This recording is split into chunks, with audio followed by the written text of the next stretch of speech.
A request to break down The Princess Bride? As you wish. Hello everyone, I'm Sarah from Everyday Starlet. Welcome to my channel. I make videos to inspire you to be the star of your own life. I'm continuing my Masculine Feminine Energies film breakdown series with The Princess Bride. If you're not familiar with what I mean by Masculine and Feminine Energies, I talk about this in many videos in much more detail, but a brief summary. Masculine and Feminine Energies are energies that live within all of us. We all contain both energies. We all have a core energy. This is when we're most ourselves in.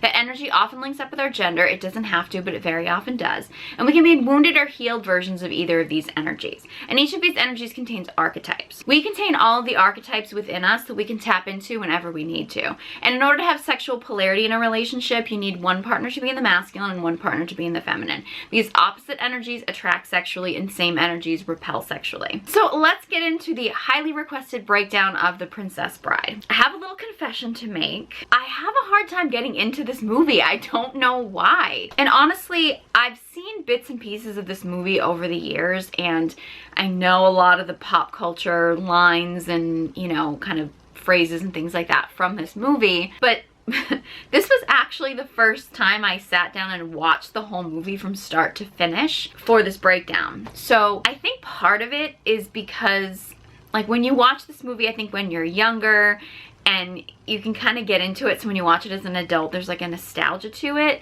That's happened to me with a few movies where I didn't see them like as a kid, so then when I watch them as an adult, I have a hard time kind of connecting with them. I mean, it's an entertaining movie, it's comedy, it's got great actors in it. I don't know. So basically this movie is, there's this little boy who is at home sick, and his grandfather comes in and wants to read him a story that he was read to when he was sick when he was a kid, and that he read to the little boy's father when he was sick, and he wants to carry on the tradition and read the story to this little boy. And the first actual like masculine feminine kind of note that I want to make about this movie is that the little boy like wants a story about like sports and action and fighting and war and battle and things like that. And every time that the story gets a little like emotional or like touchy-feely or kissy, as the boy calls it, he's like, ugh, I don't want any part of that. And I've mentioned this in a few other videos, but and I want to clarify, anyone can like any movie. Anyone can enjoy any type of movie.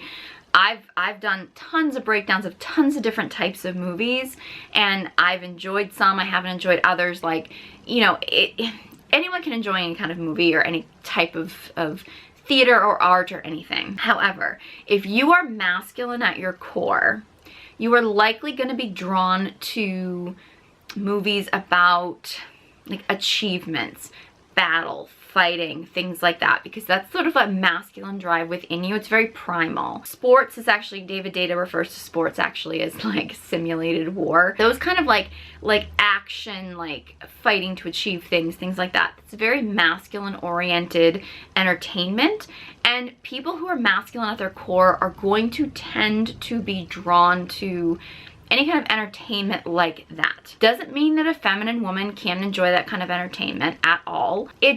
It's going to be more appealing overall to masculine core beings. Whereas entertainment, you know, movies, TV, films, anything that has more of a relationship or a romance, a love connection, anything with emotions and that kind of stuff, that's going to be much more appealing to a feminine core being. Doesn't mean that somebody who is masculine can't enjoy that kind of entertainment. They absolutely can. It's going to be more appealing to someone who is feminine at their core. Anyone can enjoy anything. It's just what we tend to be drawn to. So the fact that there's this little boy who's like, no, I want action, I want sports, I want, you know, battle, things like that. It's natural for a young boy to be more drawn to stories like that, where it's natural for a young girl to be more drawn to stories that are more about relationships, romance, emotion, things like that. However, this young boy over the course of the movie does get really caught up in the emotions and things like that, and he gets really attached to the characters. So like anybody can really enjoy anything.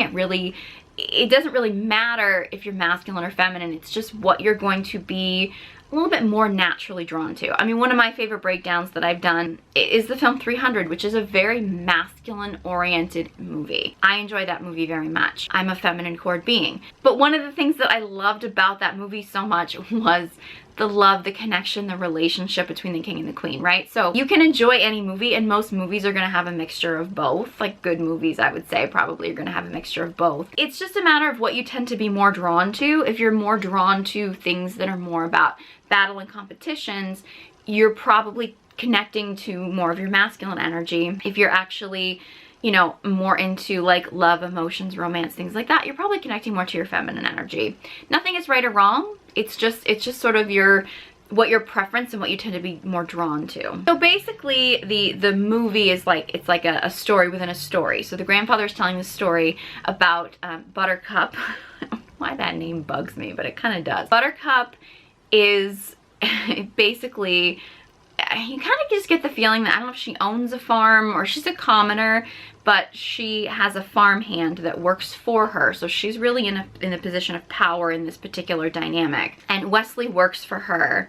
And she bosses Wesley around, and she really enjoys bossing Wesley around. And all he ever says to her is, "As you wish." Now, at first glance, that is a very, like, she's in her masculine, she's giving him orders, she's in a position of power, she's telling him what to do, he's complying, he's the more submissive role, he's more in his feminine.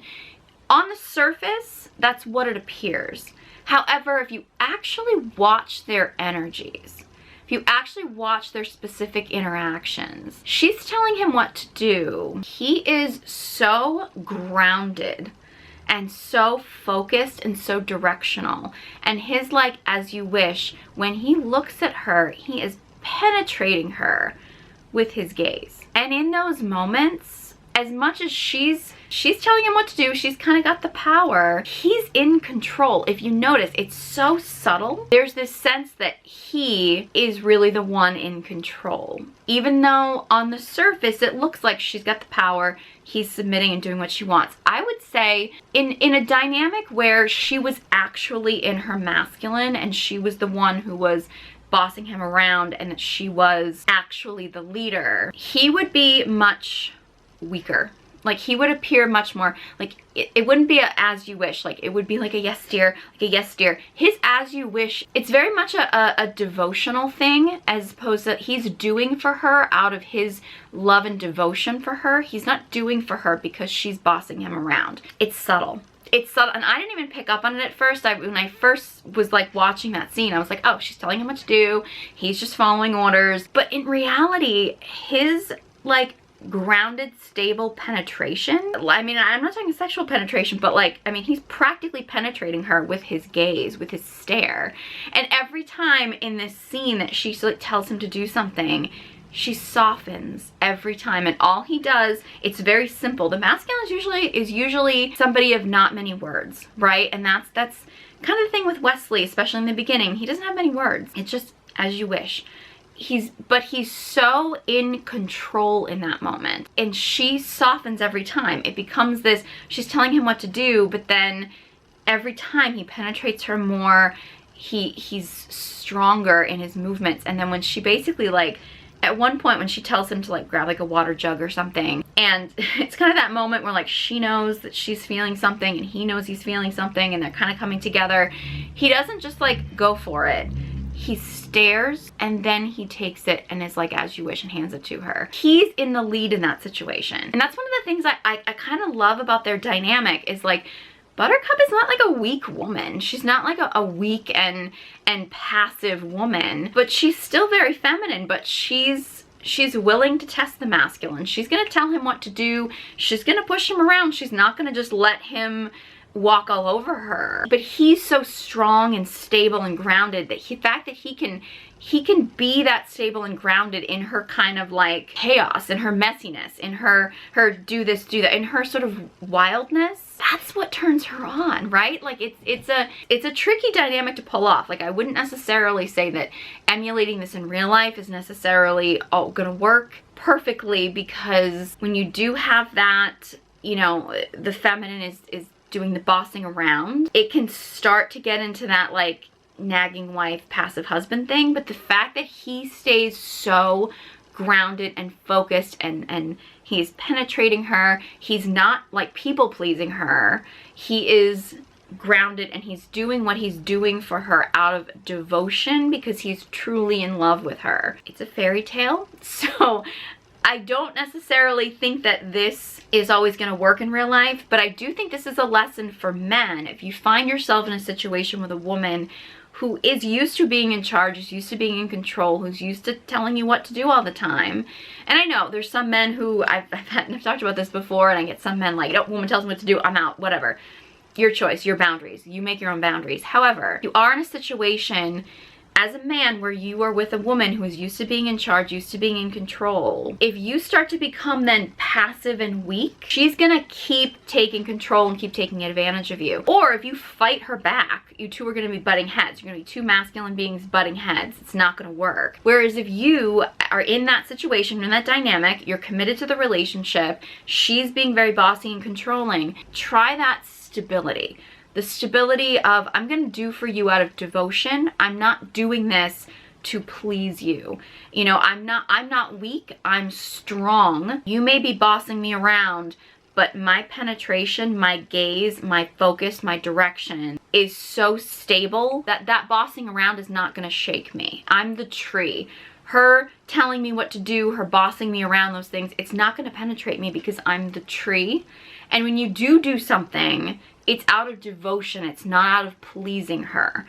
It's subtle. I mean, it's really, I mean, this is a really complex idea that I'm putting on this very kind of like, I mean, it's a fluffy movie. It really is. But like this dynamic is just really interesting, the way that they set this up. Now, they want to get married. They're madly in love. Wesley does not have the money to get married, to start a life together, so he feels like he needs to go off and achieve things first before he can settle down. The movie overall, like the overall theme of this movie, that's the biggest lesson that I think we need to take away from this movie, is the masculine will not settle down truly. He may get married, he may start a family, but he won't truly settle down with a partner unless he feels like he is found his divine purpose. Like he has a goal, he has a vision, he has a direction. If he hasn't found that yet, he will never really be fully committed to someone because he won't really fully be in his masculine energy. He's gonna need that passion, that purpose, that direction. You know, I realize in this time period, we're talking about like, you know, these medieval times and stuff like that, like it's about money for survival. And obviously like money is important for survival. So like there is something to the idea of like a man is probably, or he probably shouldn't be settling down in a relationship if he doesn't have the means to provide for a family. But it's more than just having a job and making the money. It's like, what is his purpose? What is his direction? Like, what is his reason for being here? And he doesn't necessarily have to have it all figured out, but he has to be on that path before he's willing to settle down. We actually see this really abundantly in my cousin Vinny breakdown, where it's like Lisa's long suffering and she's like, I want to get married, I want to get engaged, and he's like, nope, not until I won my first case. Like for many men, there are certain markers that they have to achieve in their personal life before they're willing to settle down in their romantic life. And that can be really frustrating for the feminine, especially if you love someone. If you love, when the feminine falls in love and she's in love with a partner, she just wants all of him. She just wants all of him. She wants to be filled by him. There's even a mention too at this point when, you know, after Wesley leaves and Buttercup becomes engaged to the king, and there's this, like this note of her emptiness, right? The feminine does not want to feel empty.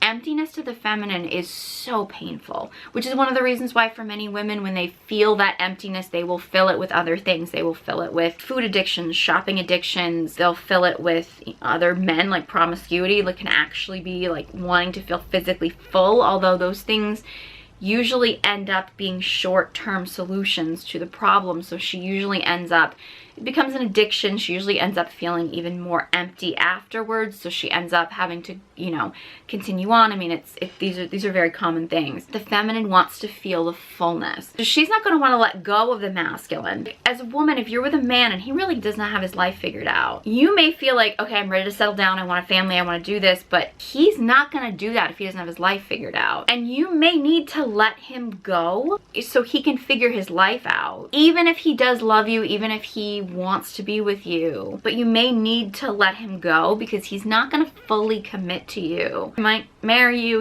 but he won't fully commit to you until he finds that greater purpose. And that can be a real conflict if two people get together at a point when, you know, the masculine really is kind of lost, but the feminine falls in love, and they may really truly love each other and want to be together. Her love for him may inspire him to want to find his greater purpose.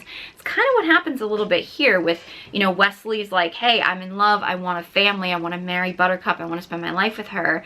It inspires him to go off searching for that purpose. For the feminine, it's difficult because like we want to grasp on, we want to be like, oh no, we want to keep him, but you have to let him go to find his purpose before he's going to be willing to actually commit to you. I'm not saying that women should be sitting around waiting, you know, and Buttercup didn't. Buttercup actually thought that Wesley had died. She thought that he was gone. So she ends up becoming engaged to the king. She's gonna become a princess. She's gonna have this dream life. I will say I don't love these movies. I've mentioned this in a lot of other breakdowns.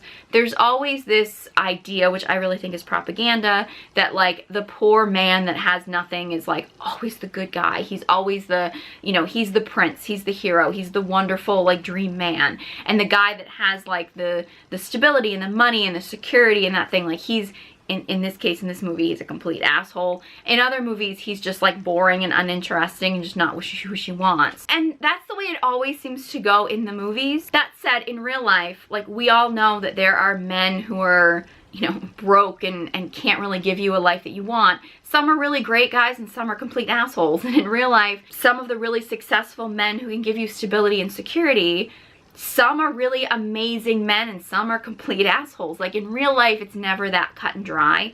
In the movies, they always want to portray the sort of the poor lost boy as being the hero and like the stable, secure prince, king, whatever, as being like either the jerk or just boring and uninteresting. Which is why I really like to mention in these breakdowns to be very careful of falling into these kind of movie stereotypes that they're trying to convince you of, and actually pay attention to the man in front of you. Like when you're looking at a man, it's like, okay, maybe the guy with a lot of money, maybe he's an asshole, but maybe he's a good guy. And maybe the guy who doesn't have much to offer you, maybe he's actually a great guy and has a lot of potential. He also might be an asshole and might not be worth investing in your time.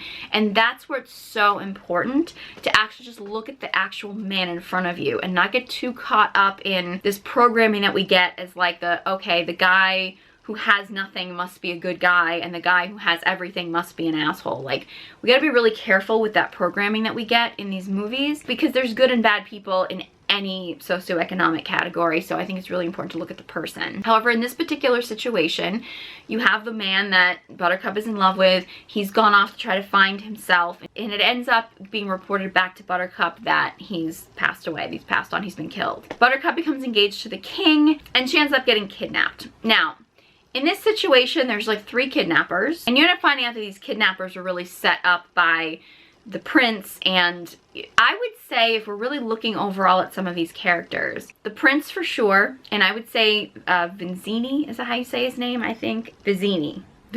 He's like the short guy. They're the epitome of wounded masculine. Wounded masculine is really like, doesn't really care who they hurt, doesn't really have a conscience. And when I say this, I'm talking about wounded masculine, okay? Wounded masculine is different than healthy masculine energy. So I'm not at all saying that masculine energy is bad. There's a lot of wounded masculine in women nowadays. But in this case, these 2 characters who happen to be men are very much in their wounded masculine. They're literally out to kill. They're very cruel. They don't care who they hurt. When they want something, they will tear down anything to get it. I've used this analogy before, like a masculine man may kill to protect, but a wounded masculine man is going to kill for his own ego, for his own enjoyment of seeing somebody in pain. It's different than killing in order to protect, say, which is what a healthy masculine may have to do. You know, a healthy masculine man will probably have the capacity to kill, but he won't use that unless it's absolutely necessary. So you have these characters, Vizzini and the prince, who are, you know, very much in their wounded masculine. They don't care who they hurt. They don't really have any kind of conscience or anything like that. Very lack of empathy. You very often see narcissistic traits in people who are wounded masculine. Where, like, you take Fessick, okay? Fezzik is this giant, he's powerful, but he's really a gentle giant. Like, he's so strong and powerful, but like he makes references a few times to like, I don't want to hurt a lady, or like that's very unsportsmanlike, or like he has honor to him. Like, he will fight, he's strong, he's powerful, he will do what he needs to do. But he has an honor. There's an honor code to what he does. He's not just, I mean, he could go out and destroy everybody. I mean, he could go out and kill everybody. I mean, he's that powerful. But he doesn't want to do anything that's not out of honor, that doesn't feel aligned for him. That's very much, he's very much in his healthy masculine. You don't dive too deep into his character in this particular movie, but he is very much in a very grounded masculine energy. He's big and strong and powerful, but he wields that power in a way that is necessary in the moment. If he needs to protect, if he needs to fight, but he doesn't want to unnecessarily kill people. He wants to protect a woman. He doesn't think that just killing an innocent woman is appropriate. He's very much in that healthy masculine energy. That's what we get into Inigo Montoya. He is so masculine. I cannot, like, oh my God, like, it just, his speeches and his devotion and his dedication, and you know, like when he's explaining in the beginning about the, you know, basically his father getting killed and how he basically has dedicated his entire life to learning sword fighting to confront the man who killed his father. Like 20 years of his life of dedication to this one focus, this one direction. And then, you know, he has this thing he's gonna say. It's like he has this phrase that is like, my name is Inigo Montoya, you killed my father, prepare to die. Like, that's what he's gonna say. And when he actually meets that man, like he actually meets the man who killed his father, he gets injured right away. And he's kind of down, but then he realizes that no, like this is my purpose. And even while wounded, while bloody, while destroyed, he gets up and he keeps saying over and it's like his mantra, right? He says it over and over and over again, like, you know, my name is Inigo Montoya, you killed my father, prepare to die. Like over and over. And he gains strength every time he does it, because when the masculine is following his purpose, his direction, is doing what he's meant to do, it will invigorate him, it will enliven him. Even when he gets wounded in battle, I mean, whether it be a physical wound or an emotional wound or something, a truly masculine man, when he's following his purpose, it will start to invigorate him. He will be able to fight through unbelievable battles because it's his purpose, it's his direction, it's his reason for being there. That, oh, the scene where he's actually fighting again for his father's honor is just, it's so powerful, it's so masculine. He's getting stronger and stronger and stronger because he's truly living his purpose. He has the same kind of, I would say, like masculine honor and devotion that Fezzik has. That's why they get along so well. Is, you know, again, he knows when he has to battle. He doesn't kill unnecessarily. He doesn't actually want to hurt people unnecessarily. Like he's willing to fight, and he has a direction, and he will kill when he needs to, but he doesn't want to do unnecessary killing. He's not killing for fun, he's not killing for pleasure. He doesn't enjoy seeing people in pain. There's an honor code to what he does. And I mean movies that have like a medieval kind of a tone to them tend to display really great masculine aspects of like honor and things like that, like honor, loyalty, devotion. I mean, there's a lot of that in this movie. And Wesley actually, you know, kind of comes back. You find out that he's hiding as a pirate, and he comes back to find Buttercup because he promised that he would. A masculine man will keep his word. The masculine man, if he says, I'm gonna like he survived you know, pretty much inevitable death just to be reunited with his love because he said he would. Like, a masculine man will keep his word. Okay, whatever he needs to do, he will keep his word. There's an honor to the masculine. I mean, I think that's kind of like the overall theme of this movie when it comes to masculine energy, is there's an honor there. He is devoted to love. He's devoted to a purpose. He's devoted to a direction. He's keeping his word. He's also very careful to not kill unless necessary. That's not his place. You know, even when he's, you know, fighting Inigo Montoya and he, you know, has him in a position where he could kill him. He's like, you know, I don't want you to follow me, but I don't want to kill you. So he just kind of knocks him out. It's a necessary act of violence so that he can try to move forward because he has a mission, but he doesn't actually want to kill this person because, you know, he likes this person actually. It's just, you know, he has to do what he has to do in order to survive. He battles Inigo Montoya in the sword fighting battle, so he's obviously gained strength in sword fighting skills, pretty impressive strength. I mean, Wesley battles Fezzik in, you know, this sort of battle of strength, which he ends up essentially defeating him. He puts him to sleep again. He doesn't want to kill him. It's a very David and Goliath, like Wesley's much smaller. Yeah, it's a David and Goliath kind of a battle. And he battles Vizzini in this like battle of wits and stuff. You know, there's this back and forth, and Wesley knows he has the upper hand. Vizzini is all ego. He's all ego. He's cocky,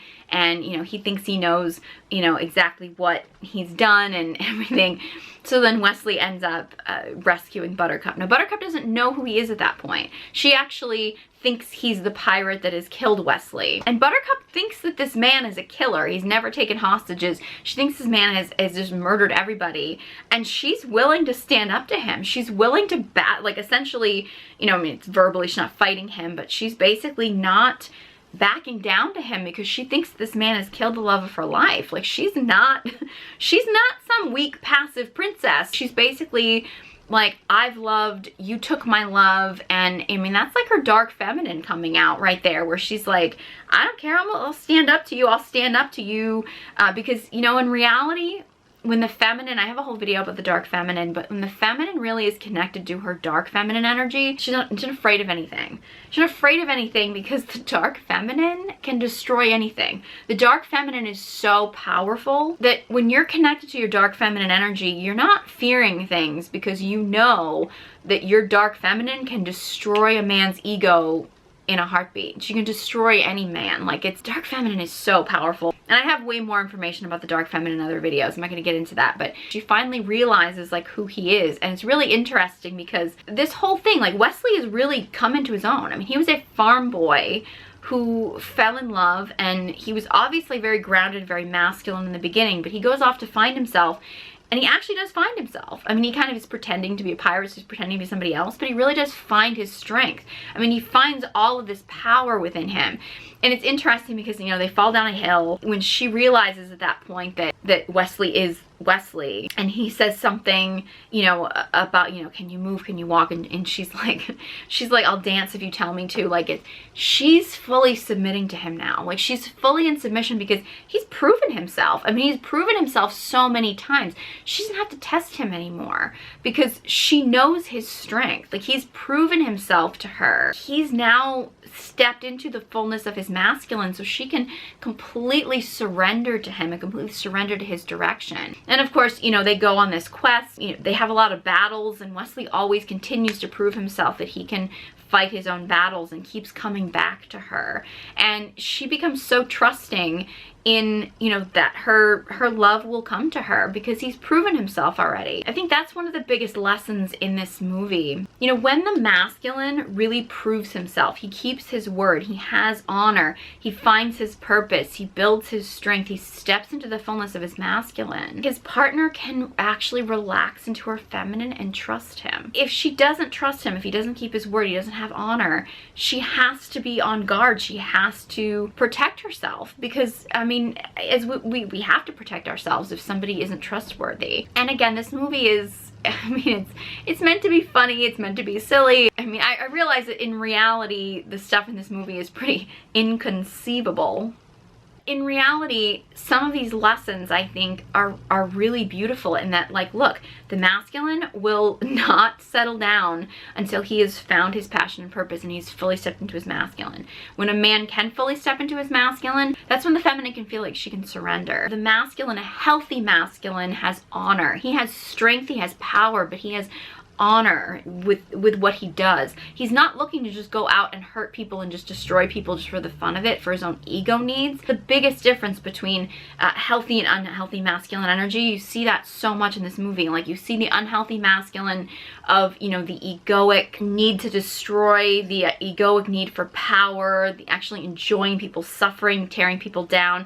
And then you see the healthy masculine, which has honor, which has strength and power, but isn't fighting for his own egoic needs. He's fighting for a greater purpose, a higher devotion. He's fighting to protect. There's a big difference between unhealthy and healthy masculine energy. And in this particular situation, we're seeing it in men, healthy and unhealthy masculine energy can be seen in women as well, but in this particular situation, it's mostly male characters in this movie. There's a lot of other characters too, but those are the ones that I really wanted to touch on. This movie doesn't really have a lot of individual scenes because a lot of it is like overall themes throughout the movie, but I'm going to try to do some individual clips so you can see some of the things I mentioned in this video. If you haven't seen this movie, or even if you have seen this movie after you watch this video, I encourage you to watch the movie again, see if you can pick up on some of the things that I mentioned. If you have any thoughts on, you know, this film breakdown, the film, any other film recommendations, any topic requests, anything like that, let me know. Leave a comment in the comment section below. I'd love to hear from you and I love your suggestions. If you enjoyed this video and found it helpful, please give it a big thumbs up and be sure you subscribe to my channel. If you are a woman who wants to connect to her feminine energy, I have online courses,